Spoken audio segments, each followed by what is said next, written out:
Binabati ko po ang lahat ng mga kapatid sa Iglesia ni Cristo sa buong daigdig.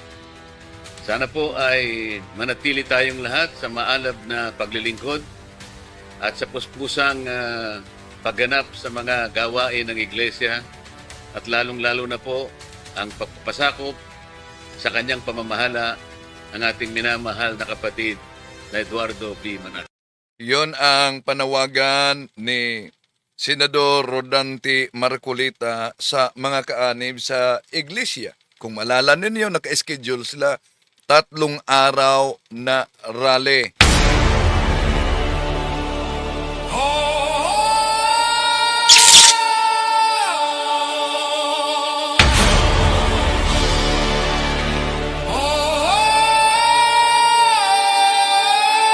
Pero nagbago ang ihip ng hangin, ginawa nilang 2 araw na lang, no?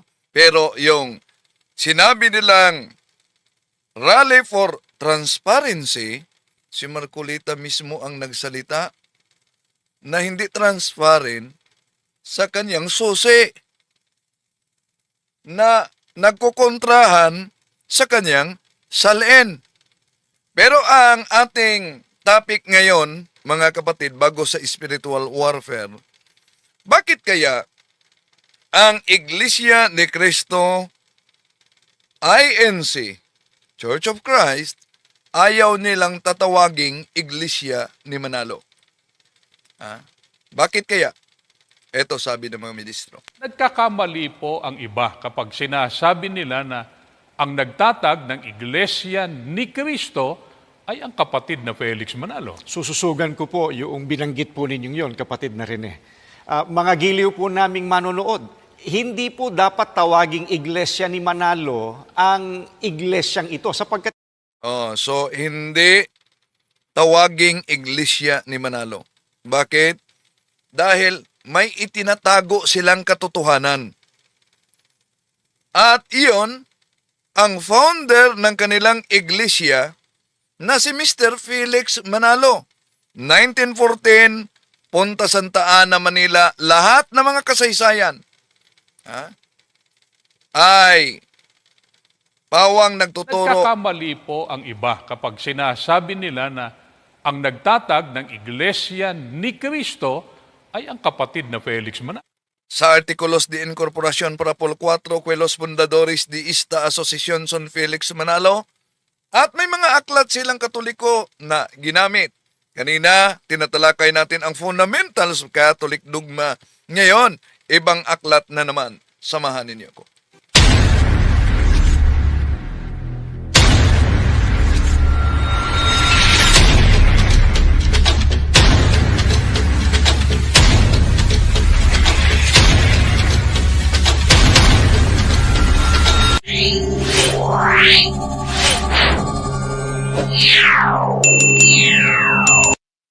Kumusta? Welcome. At sa ating mga suking taga-subaybay, nanyayahan natin huwag kalimutang pindutin ang like sa ating live. At huwag din kalimutang mag-subscribe sa mga bago pa lang. At pindutin ang bell button para updated kayo sa ating talakayan, mag-comment at i-share ninyo. Ilagay niyo kung taga saan kayo para malaman natin kung saan naaabot itong ating talakayan ngayon, mga kapatid, no? Inaniyahan ko din kayo na mag-subscribe sa Factbusters PH kay Kaburnok na sa link sa description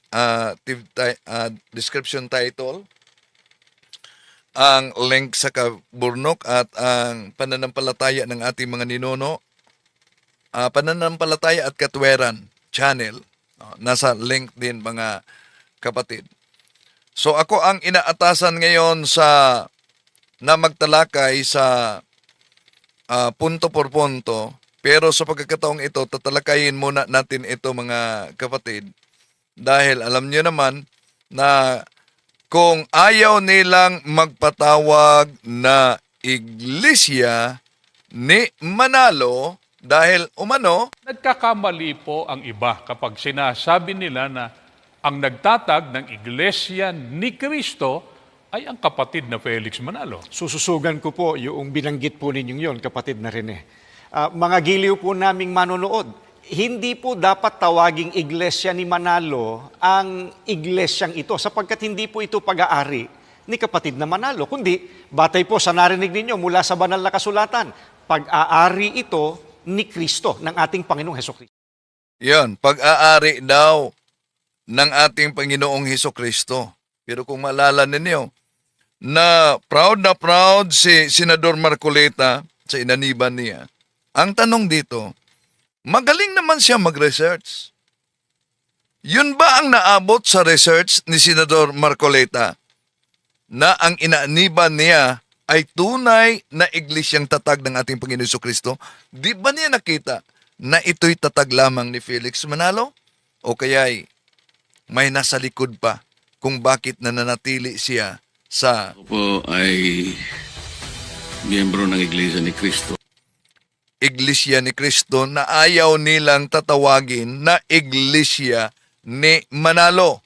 Dahil sa Biblia daw, ayon sa kanila, hindi naman Iglesia ni Manalo. Ang nasa Biblia, Babasahin ko po ang nakasulat dito po sa Roma sa 16:16, ganito po ang kanyang pahayag.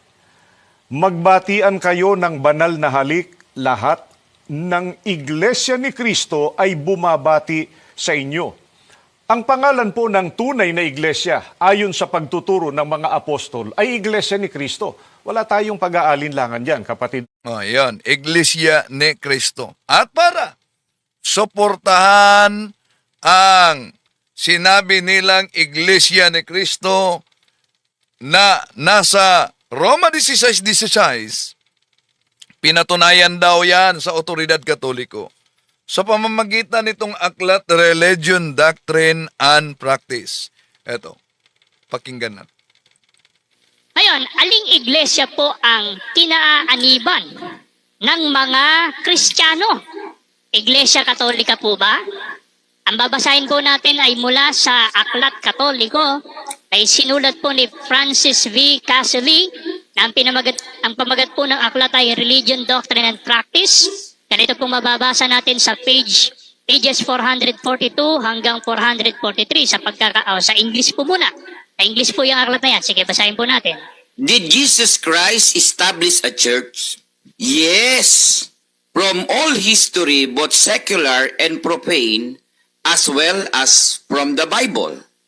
Considered as a human document, we learn that Jesus Christ established a church which from the earliest time has been called after him, the Christian Church or the Church of Christ. Ang tanong po natin, aling iglesia ang kinaaaniban ng mga Kristiyano? Aminado naman po pala. So, yung narinig ninyo ang The Revealers na parang diwindi ang busis dahil alam niyo, wala silang pahintulot sa kanilang, sinuway nila ang kanilang tagapangasiwang pangkalahatan. No? Kaya nagtatago sila sa diwinding busis. Yung maliit para di sila matuntun. Asan nila kinopya yan? Natural sa mga ngaral nilang ministro. Di ba? Kapatid na Bobby, ang sangguniin natin mismo at kunin nating testigo yung opisyal na aklat ng Simbahang Katoliko, sulat ng isang pare, ang pangalan po ay si Francis B. Caselli, isang paring Jesuita. Totoo ba na walang proper name, walang pangalan, yung iglesyang itinayo ni Kristo? Meron, kapatid na Michael. Ito ang ating mababasa sa wikang Pilipino na po. Si Jesucristo ba ay nagtatag ng iglesia? Oo, mula sa lahat ng kasaysayan, kapwa panlupa at hindi pangkabanalan. Gayun din, mula sa Biblia, na kilalang isang makataong kasulatan. Ating nalaman na si Jesucristo'y nagtatag ng iglesia na tinatawag sunod sa Kanya, ang Iglesia Kristiyana o ang Iglesia ni Kristo. Kaya, Yan. Gamit nila ang aklat Katoliko. Imagine kung gamitin natin ang common sense, mga kapatid. Ha? Maniniwala pa kayo? Ganon na lang kababaw na maniniwala kayo na sila'y pinatunayan sa Aklat Katoliko sa pamamagitan nitong aklat ni Father Francis Caselli, isang paring Jesuita, na Religion, Doctrine and Practice, ay sila ang tinutukoy diyan. Maniniwala kayo? May itinago sila, tulad sa kanilang founder. Kaya, mag-ingat dahil tuwing pag-uusapan natin ang tunay na iglesia, mga kapatid. Ang pangalan ng tunay na iglesia, kadalasan ginagamit talaga ng mga ministro ni Felix Manalo. Itong aklat na ito, isa lang ito. At alam nyo naman, sa mga nagsubaybay na iba't ibang aklat ang ginagamit nila. At pero kung tingnan natin ang konteksto sa naturang aklat, sino ba ang Church of Christ na tinutukoy diyan? Napakalinaw, pero iniwasan nila ito. Kaya kung may iniwasan sila at may tinatago sila, ibig sabihin, may pinasinungalingan nila. At kung sa simula pa lang sa kanilang pangangaral ay may pagsisinungaling na, ano po bang sabi yun sa Latin maxim sa mga naniniwala na nag-aral ng batas? Falsos in uno, falsos in omnibus. Mali sa una, mali na sa kabuuan. Bakit? Dahil kung tingnan natin ang mabasa dito, mga kapatid, na binasa nila, did Jesus Christ establish a church? Yes, from all history, both secular and profane, as well as from the Bible considered as human document, we learn that Jesus Christ established a church which from the early times has been called after him, the Christian Church or the Church of Christ. Ang tanong, batay sa ginagamit nilang aklat, sino ba ang Church of Christ na binanggit dito? Ito ang iniwasan nila na mabasa. The lessons on the Catholic Church are among the most important in the study of religion. For if we once admit that the Catholic Church is the true church established by God. So, malinaw pala, mga kapatid, na ang tinutukoy na Church of Christ dyan, hindi ang tatag ni Felix Manalo. So, ano ang tawag ninyo kung batay lang sa nakasulat, inaagaw na nila? Yun po ang tinatawag na squatter. Pero ang tanong, di po ba sa history, lahat na history, 1914 punta Santa Ana, Manila, si Felix Manalo ang founder. Kaya ang tanong, nararapat na ba na ang kanilang siktay tawaging iglesia ni Manalo? Comment kayo. Pero ang tanong, sila ba sa kanilang pangangaral, gumagamit ba sila ng history? Pakinggan natin ang ministro. Man po, dun sa isang encyclopedia, yung pong World Christian Encyclopedia, ay meron naman pong 45,000 na denominasyon ang mga Katoliko at mga Protestante. At lahat po ng mga yon, kapatid na Jun, mga kaibigan, ay tinatawag po dun sa kanikanyang pangalan po nila. O, yan. Gumagamit sila, ng history. Kaya, tandaan natin, sa paggamit nila ng history, alam niyo mga kapatid, kung maipit, sasabihin nila, di pwede yung history. Dapat Biblia lang. Bakit? Kung tingnan ninyo ang kasaysayan, sila gumagamit ng history. Ang kasaysayan na Gloriae Encyclopedia and Knowledge Volume 5, page 106. Ito po ang ating mabasa. Catholic Church, Catholicos, universal general term generally applied to the divine society founded by Jesus Christ and endowed by the outpouring of the Holy Spirit on the day of Pentecost. Yon ang kasaysayan. Dagdag pa na history, di po ba? Gumagamit sila ng history. Kahit nga Webster's Dictionary, gumagamit din sila. Ito, mabasa natin sa The New Webster's Dictionary International Edition, page 155. Catholic, original Christian Church before the schism between East and West of the Roman or Western Church after the schism before Reformation. Bakit ginamit natin itong definition? Dahil iginiit pa ulit-ulit ng mga ministro, basta Catholic Church, hindi daw Kristiyano. Pero ang definition, Catholic, the original Christian Church. So, yun ang malinaw sa kasaysayan. Ngayon, meron pa bang ibang kasaysayan nagpapatunay na ang Katoliko'y totoo? Ito, sa Encyclopedia of World Religions, page 393, Roman Catholicism is universal into senses. It extends around the globe. And more important, it says itself as the proper bearer of the universal Christian tradition. It is called Roman because it considers the Bishop of Rome to be the supreme leader of Christianity. For much of us, the history of Catholicism is the history of Christianity. Tandaan natin, gumagamit sila ng history, di ba? Man po, dun sa isang encyclopedia, yung pong World Christian Encyclopedia, ay meron naman pong 45,000 na denominasyon ang mga Katoliko.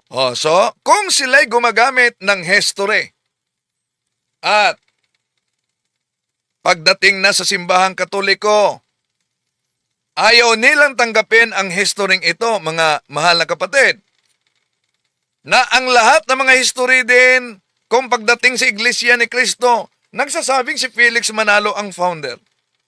Kaya sa kanilang sabi sa programa, Nagkakamali po ang iba kapag sinasabi nila na ang nagtatag ng Iglesia ni Cristo ay ang kapatid na Felix Manalo. Sususugan ko po yung binanggit po ninyong yon, kapatid na Rene.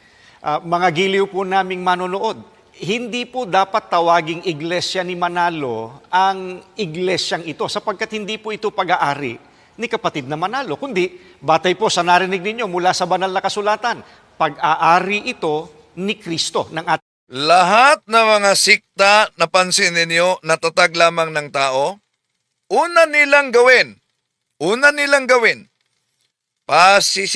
sinungalingan nila ang kanilang founder.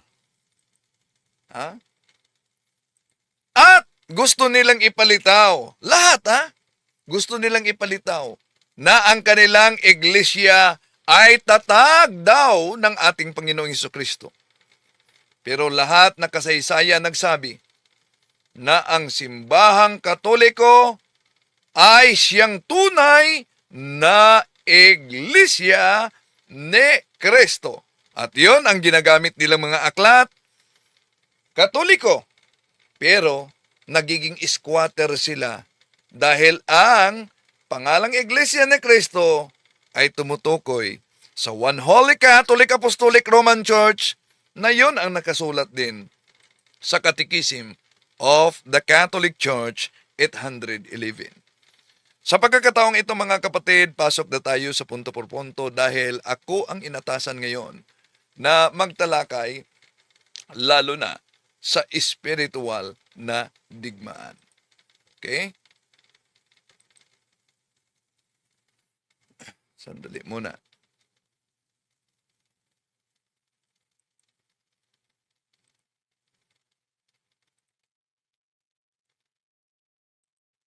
Good evening bro. Good evening sa lahat nating mga kapatid na sumusubaybay ngayon. Sige po. Bro, hindi ka pa mag-share ka, no? Mag-share ng screen? Yes. Oo, Yes. di ka pa kasi naka-co-host. Di pa ako nakukuha. Wait lang, mag-login ako sa Zoom. Wala ata si Bro Jando.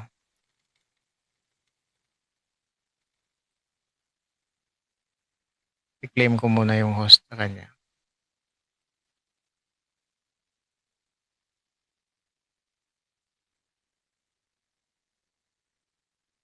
Hello. Oh, Ay, kumusta nandiyan pala na. si Brother, Sige bro, Brother ikaw. Angel? Okay, so tingnan na si Brother Wendell, co-host. Hello, good evening, Brother Wendell. Good Wait lang. evening, Brad Jando. Good evening sa lahat ng ating mga kapatid na sumusubaybay sa ating live streaming, katoliko man at hindi katoliko. Welcome!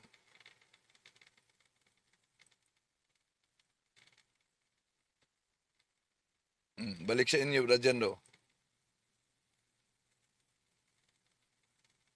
Diretso na po Bro Wendell. Tapos Diretso na na yung pala. yes, tapos na po yung natin, yung ebanghelyo po. Okay. So, sa pagkakataong ito, mga kapatid, dito muna tayo sa tinatawag na spiritual na digmaan. Dahil ito ang di alam ng karamihan na we are in the field of spiritual warfare. We have mortal enemy who wants to destroy us, not just in this life, but in the next. May isang kaso na dinala sa office ng exorcism and deliverance noon. Pagkatapos, di ko tinapos na lang. Although nagbalik ang kaniyang consciousness, pero napakalakas. Bakit? Dahil nang nagbalik na ang kanyang consciousness, mas pinipili niya ang demonyo na nagbigay daw ng swerte ng kanyang negosyo. Ito ang, ito ang pangyayari. So, tinanong ko siya kung i-renounce ba niya ang demonyo. Ayaw niya. So, napansin niyo, ayaw niyang i-renounce. No? Lumingon siya.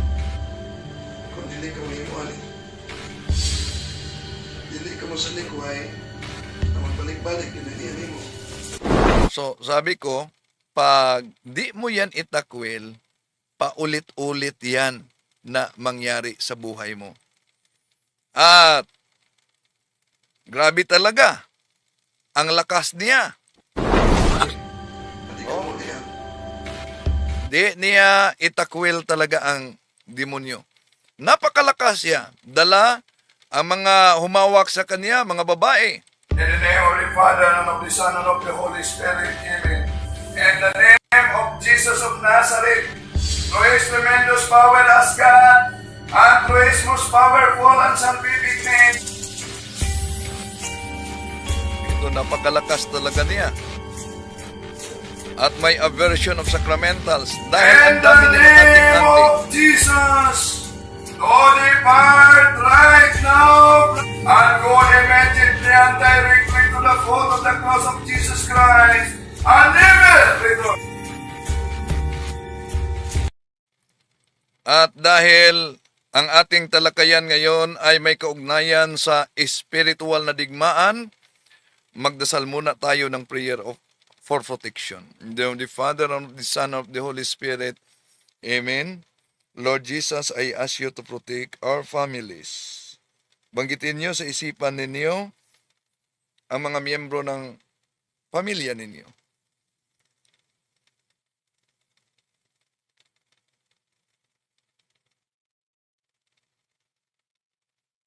From sickness, from all harms, and from accidents. If any of us has been subjected to any curses, hexes, and spells, I declare these curses, hexes, and spells null and void. In the name of Jesus Christ, if any evil spirits have been sent against us, I humbly ask you, Lord Jesus, to decommission them. And I humbly ask you, Lord Jesus, to cover us with your precious blood against any demonic attack, harassment, and retaliation. Dear Mama Mary, I humbly ask you to protect me, all those present now, watching and listening, as we do this ministry. Cover us all with your mantle of love and protection, for you are our mother and we are your children. Intercede for us to the Father, that all that we do and say may redound to His good pleasure and glory. Amen. In the name of the Father, and of the Son, and of the Holy Spirit. Amen. In the name of Jesus of Nazareth, through His tremendous power as God, and through His most powerful and salvific name. Napakalakas talaga niya. Dahil doon pa lang sa kanilang bahay, nagwawala na ito at wala na sa sarili. Di na niya kilala ang mga tao. Ito may kaugnayan sa mga anting-anting na dala niya. Ito na ang pagkakataon na naging normal na siya. At nagbalik na sa sarili, kaya kinausap ko siya. Pero ayaw niyang mag-renounce. No? Mas pipiliin daw niya ang kaibigan niyang mga demonyo dahil ito'y nagbigay ng trabaho at swerte daw sa kanyang negosyo. Tandaan natin mga kapatid, the devil is very hungry of worship.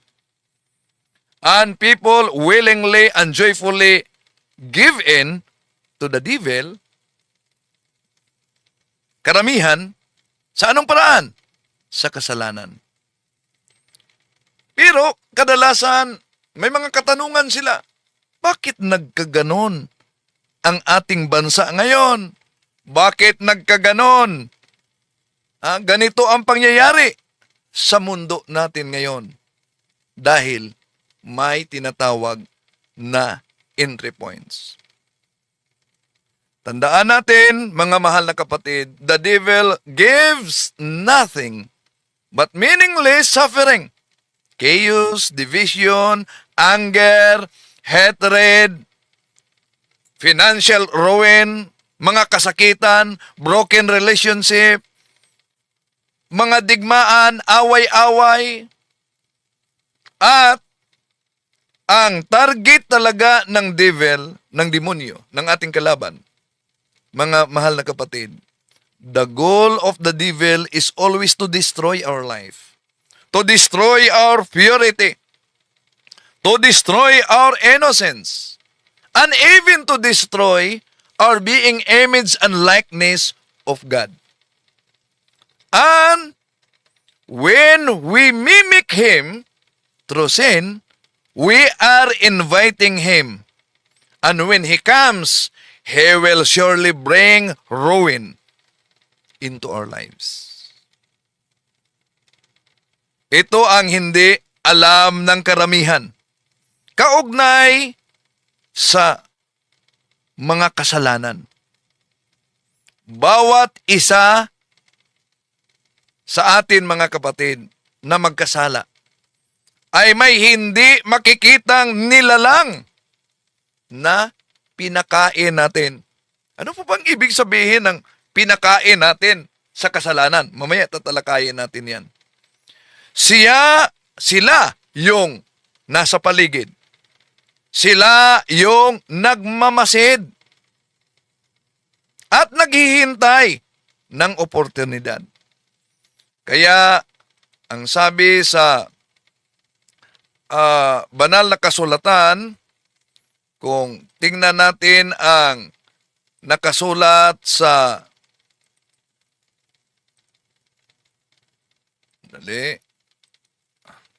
tingnan natin itong nakasulat sa unang Pedro.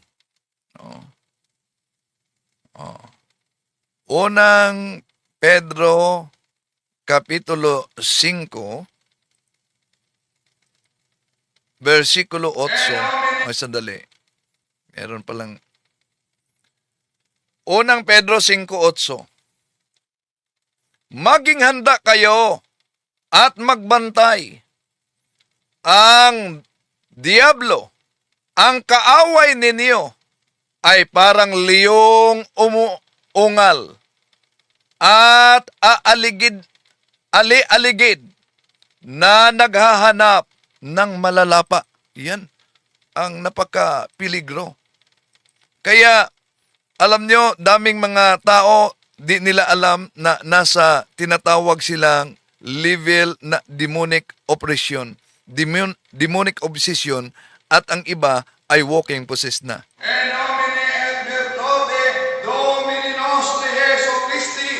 I rebuke privileged, bind and cast out all evil spirits now from us, and go immediately and directly to the foot of the cross of Jesus Christ.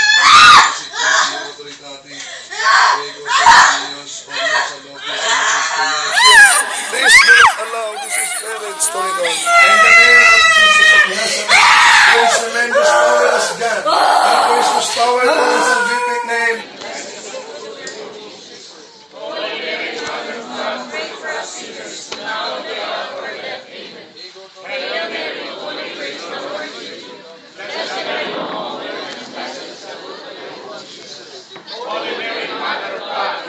All you holy doctors, pray for us. Saint Anthony, pray for us. Saint Benedict, pray for us. Saint Dominic, pray for us. Saint Francis, pray for us. All you holy priests and Levites, pray for us. So, real ang demonic attack. Real ang extraordinary, unordinary demonic attack. Sila si Father Chad Referger, Father Gabriel Amort, kilalang mga exorcist. Thousands of solemn exorcism ang isinagawa nila. Si Father Amort, 70,000 more than na solemn exorcism. Sila ang mga exorcist na nakausap ang iba't ibang hierarchy ng demonyo during sa solemn exorcism. At idokumento nila kung ano mang kanilang natutunan at kanilang narinig mula mismo sa demonyo, sa mga demonyo, sa loob ng katawan ng tao. Sila ang nagbabala. Nagbabala sila sa atin kaugnay sa relasyon, sa ating mga kasalanan, at sa mga espiritu ng demonyo. At kung tatapusin ninyo mga kapatid, sa mga nagsubaybay ngayon, ang pagtalakay natin na ito kaugnay sa spiritual warfare, talagang magbabago talaga ang inyong pananaw kaugnay sa spiritual warfare forever. Dahil ayon nito mga dalubhasang exorcist, tandaan natin, sa bawat kasalanan natin, hindi lang ito mga kapatid, paglabag sa patakaran ng Diyos. Tandaan natin ito. Sa bawat kasalanan, hindi lang ito paglabag sa patakaran ng Diyos, kundi ito ay isang pagbukas sa pintuan ng buhay ng tao. At meron talagang papasok nito. Ang demonyo ay tunay at aktibong kalaban sa ating buhay. Si Father Chad Referger at si Father Gabriel Amort, sila ay naglaan ng mga panahon sa pag-aaral tungkol dito. Hinarap nila ang mga demonyo. Kinausap nila ang mga demonyo sa pamagitan ng katawan ng tao.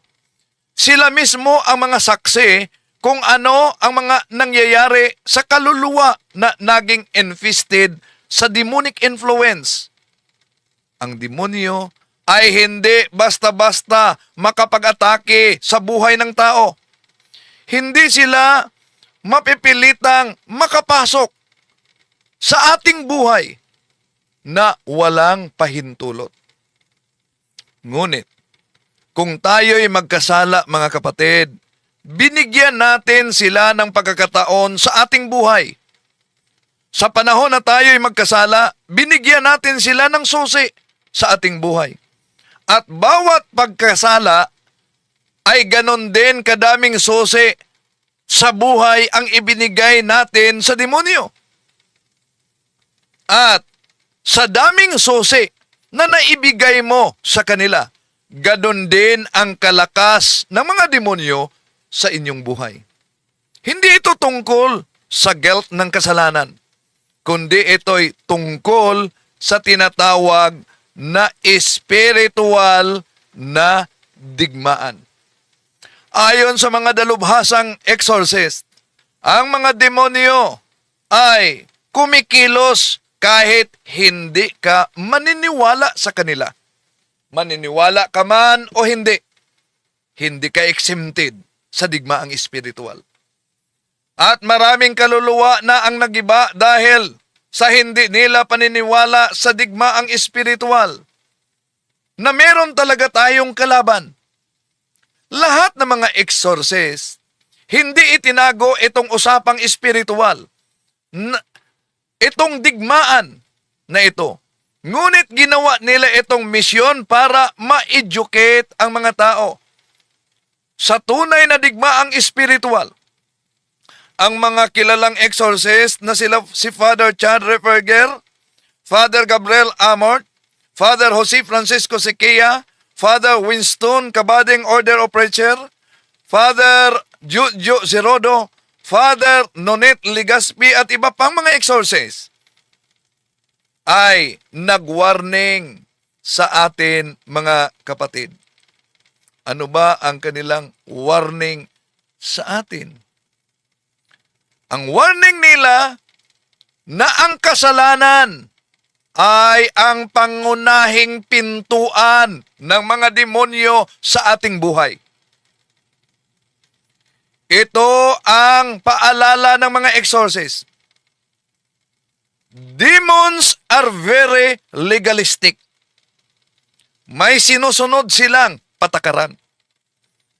At ang pinakamalaking patakaran, mga kapatid, na sinusunod nila, alam nyo ba? Ang pinakamalaking patakaran na sinusunod nila ay nangangailangan sila ng bukas na pintuan. Nangangailangan sila ng pahintulot sa kanilang pagpasok. Pagpasok sa katawan ng tao sa pamamagitan ng ating mga kasalanan. Pintuan sa pamamagitan ng ating kasalanan. Ang mga demonyo ay may limitasyon sa kanilang kapangyarihan, mga kapatid. Maaari silang labanan, maaari silang palayasin, pero ito'y dapat nating maunawaan kung paano at sa paanong paraan sila makapasok sa bukas na pintuan. At ano ba ang paalala nito ni San Pedro? Balikan muna natin ang paalala ni San Pedro. San Juan sa bawat kasalanan. Sabi niya, ang nagpatuloy sa pagpakasala ay kampon ng diablo, sapagkat sa simula pa'y nagkasala na ang diablo, kaya't naparito ang anak ng Diyos upang wasakin ang mga gawa ng diablo. Malinaw, mga kapatid, na sino man sa atin ang nagkasala, yun ay magiging anak na ng diablo. Sa anong paraan mapakain natin ang demonyo sa ating kasalanan? Ano po ba ang ibig sabihin nitong pinakain ang demonyo sa ating kasalanan? Ayon kay Father Gabriel Amort, na isang exorcist sa Roma, at Father Chad Referger, hindi ito literal na pinakain, kundi ito'y isang transaksyon. Kung makagawa tayo ng kasalanan, lalo na sa mortal na kasalanan o mortal sin, tayo'y lumikha ng tinatawag na espiritual na sugat. Ito'y sugat na ito, mga kapatid, ay tulad ng pagbiak sa ating spiritual armor. Pinalakas natin ang ating koneksyon sa demonyo at sa preternatural world.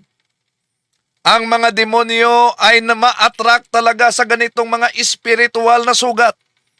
Tulad sa mga predators na ma-attract sa dugo sa tubig.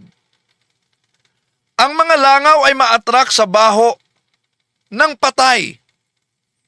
Ayon kay Father Chad Referger, bawat kaluluwa ay may spiritual defense. At ito ang grasya ng Diyos at ang presensya ng banal na espiritu sa ating kaluluwa. At ang proteksyon na ito, ito sa atin, bawat isa sa ating buhay mga kapatid, pwedeng mawala sa panahon na tayo'y pipili ng kasalanan. Kung tayo'y magkasala, ating itinapon ang proteksyong espiritual na ito. Lumalakas at lumabas tayo mga kapatid sa tinatawag na spiritual na protection. At sa panahong iyon ay nanganganib ang ating kaluluwa dahil pinapahina natin ang ating kaluluwa sa away na espiritual. Tandaan natin ito na ang demonyo ay hindi nakaupo lamang. Hindi naghihintay lamang. Sila ay nagmamasid at naghanap ng oportunidad para dumaan sa ating buhay. Sila'y nanood. Ikaw ay pinag-aralan nila. Ikaw at ako. Tayong lahat pinag-aralan nila. Alam nila ang ating mga kahinaan. Alam nila ang ating mga ginawa araw-araw. Sa oras na tayo'y magkasala, kikilos agad sila sa bukas na pintuan ng ating buhay at magsimula sila sa pag-establish ng tinatawag na foothold sa buhay ng tao. Itong foothold na ito ang maaring magsimula sa maliit lamang.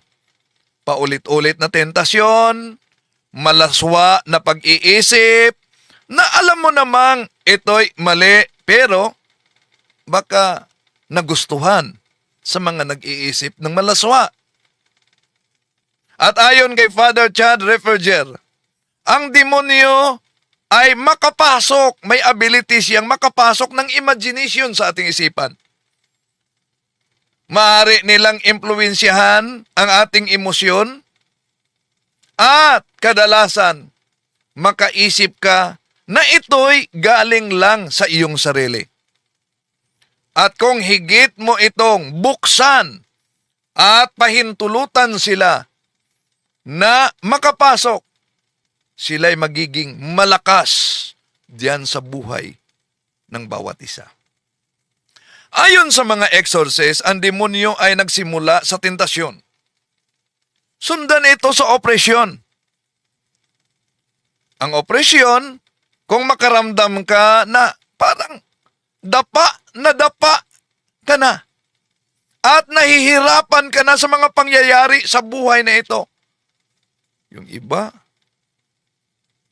ay halos na magpapakamatay. Nakaranas ka ng parang may nanood sa iyo. May siyadong dumadaan. At biglang takot na hindi mo alam kung bakit. Palaging galit.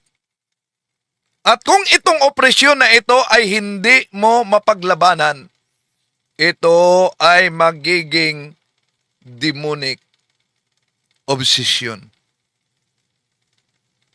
Demonic obsession. Ito ang panahon na ang demonic influence sa buhay mo ay palaging maramdaman. Kontrol ng demonyo ang iyong pag-iisip, ang iyong gusto, ang iyong ugali, at paulit-ulit na lang na magawa ng kasalanan. At wala kayong kakayahan na paglabanan itong kasalanang paulit-ulit na lamang. Ang extreme cases ay ang demonic possession. Full demonic possession, ang demonyo na ang magkontrol sa katawan. Ang possession ay tunay mga kapatid Ngunit milyon sa mga tao sa mundong ito ay nakaranas sila ng opresyon, nakaranas sila ng obsesyon, ngunit hindi nila alam na sila ay under extraordinary demonic attack na pala at hindi nila alam na sila ay nasa demonic posisyon na. Dahil ang demonyo ay nagtatago pag umaatake. Iba't ibang ori ang demonyo, mga kapatid. Hierarchy sila at iba't ibang eksperto nila. At itong iba't ibang uri ng demonyo ay may iba't ibang espesyalista sa kasalanan. Ma-attract din sila sa iba't ibang uri ng kasalanan sa ating buhay. Demon of lust ay maghatid sa sexual sin. Ang sexual sin is very sticky sin. Demon of pride ay maghatid ito sa tinatawag na arrogance and self-worship. Ang demon of despair, maghatid ito sa kawalan ng pag-asa at suicidal thought. Kung paulit-ulit mong ginawa ang isang uri ng kasalanan, ikaw ay agad-agad nagpadala ng signal. Ikaw ay nag-imbita ng specific demons na kakabit sa iyong buhay.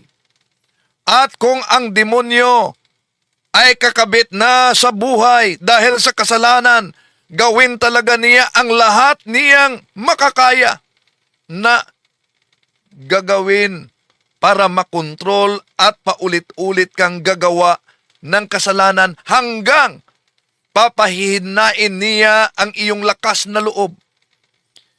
Hihiwalay ka sa mga tao na maaring tumulong sa iyo. Lulong na sa kasalanan. At ito ang ibig sabihin ng mga exorcist na bawat kasalanan ay pinakain natin sa espiritual natin na kalaban. Hindi ito literal na pagkain, mga kapatid, na tulad sa pagkain natin. Kundi ang ating kasalanan ang nagbigay sa kanila ng lakas, nagbigay sa kanila ng authority, nagbigay sa kanila ng access.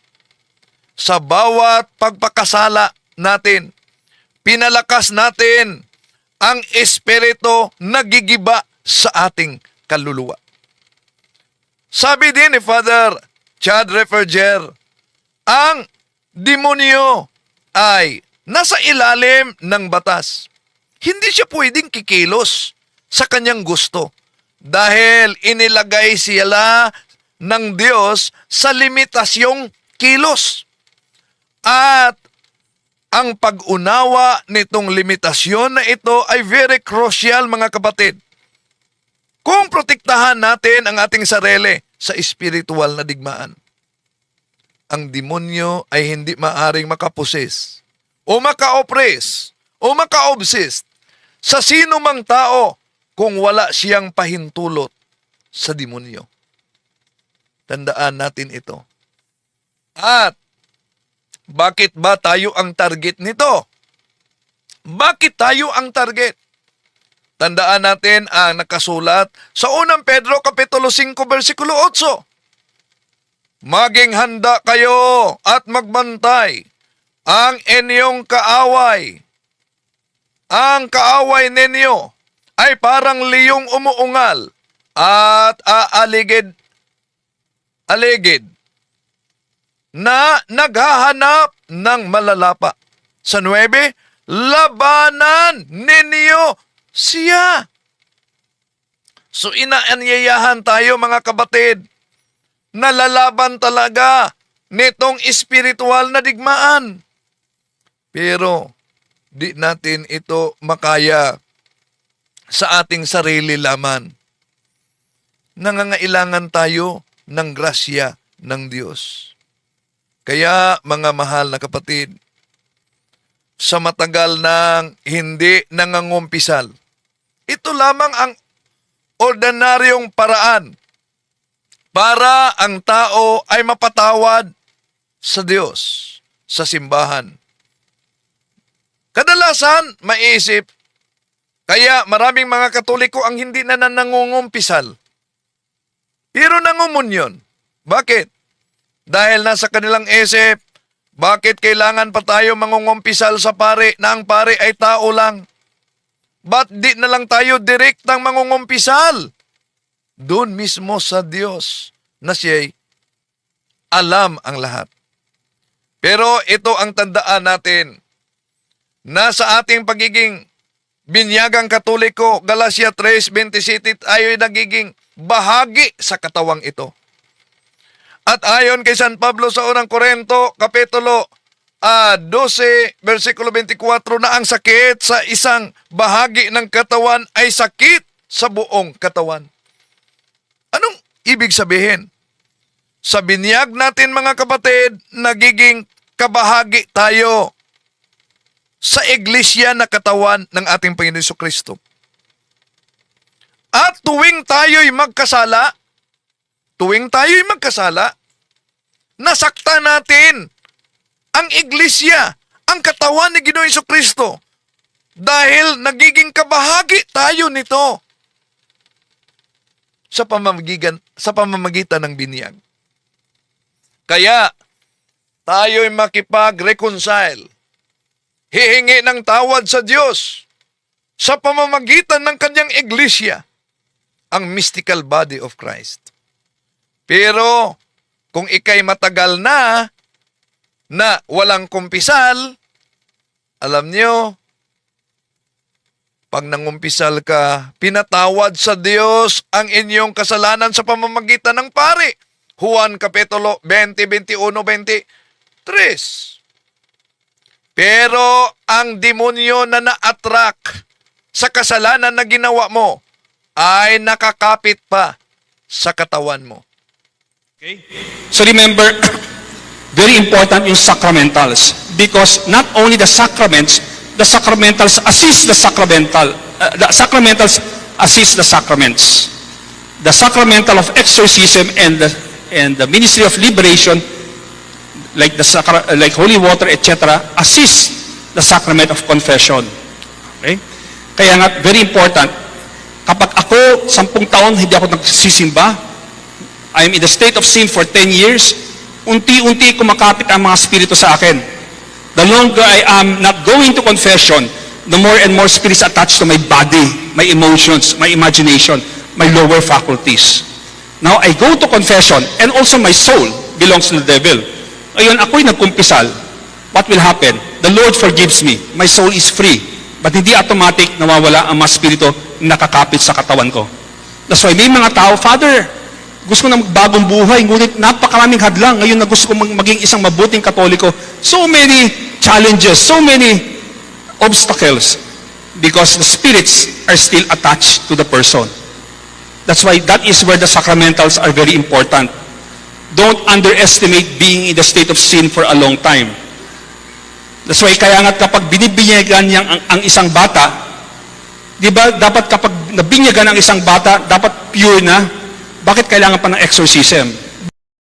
Iyan mga kapatid, sa mga nagsubaybay ngayon, ikaw na isang Katoliko, na nanonood ngayon, ilang taon na ba wala kang kumpisal? Sa pag-ikot ko sa iba't ibang mga dioceses, mga kapatid, sa ating bansa, ito talaga ang reklamo ng mga pari na nakausap ko. Sabi ng mga pari, brother, parang walang kasalanan ang mga parishioners ko. Wala nang mangungumpisal. Mga kapatid, paalala natin ito. Na ito ay hindi lamang turo ng simbahan, kundi ito mismo ay utos ng ating Panginoong Hesukristo. Juan Kapitulo 20, versikulo 21, 22, 23. At alam nyo ba, kung pinatawad na tayo sa kumpisal, kaya iyon ang mahirapan mag-unawa ang ibang sikta. Bakit? May hindi natanggal diyan sa pangungumpisal. Tinanggal sa mortal sin ang tinatawag na punishment sa impyerno. Pero merong hindi pa natanggal. Yung tinatawag na temporal punishment. Ano po ba yung temporal punishment? Para maunawaan, ito. Halimbawa, ang aking kasalanan ay nangangalunya ako. Ito kasalanan ko, nangangalunya ko. Pinagsisihan ko ang kasalanan kong nangangalunya ako. Nangungumpisal ako. Pinatawad ako sa sakramento sa pamamagitan ng pari. Pero ang tanong, ang epekto ng aking kasalanan, nawala ba pagkatapos kong nangungumpisal? Yung galit ng aking misis, yung galit ng kabit na iniwan, o di pa yun nawala? Yun ang tinatawag na temporal punishment na pag di natin mabayaran sa buhay, sa mundong ito, yon ang babayaran natin sa kabilang buhay. Yun ang sinasabi sa San Marcos 9:49, bawat tao ay dadalisayan sa pamamagitan ng apoy. Kaya mga kapatid, alam niyo, hindi enough, ulitin ko, hindi enough ang state of grace na makapasok agad sa langit. Ulitin ko, hindi enough ang state of grace sa kaluluwa natin na makapasok agad sa langit. Kung meron pa tayong temporal punishment sa mga kasalanan na hindi natin nababayaran na pinagsisihan na. At iyon ay pwedeng mawala sa pamamagitan ng plenary indulgence. Tanong, kayo na nagsubaybay at nanonood ngayon na isang Katoliko, ilang taon ka na walang kumpisal?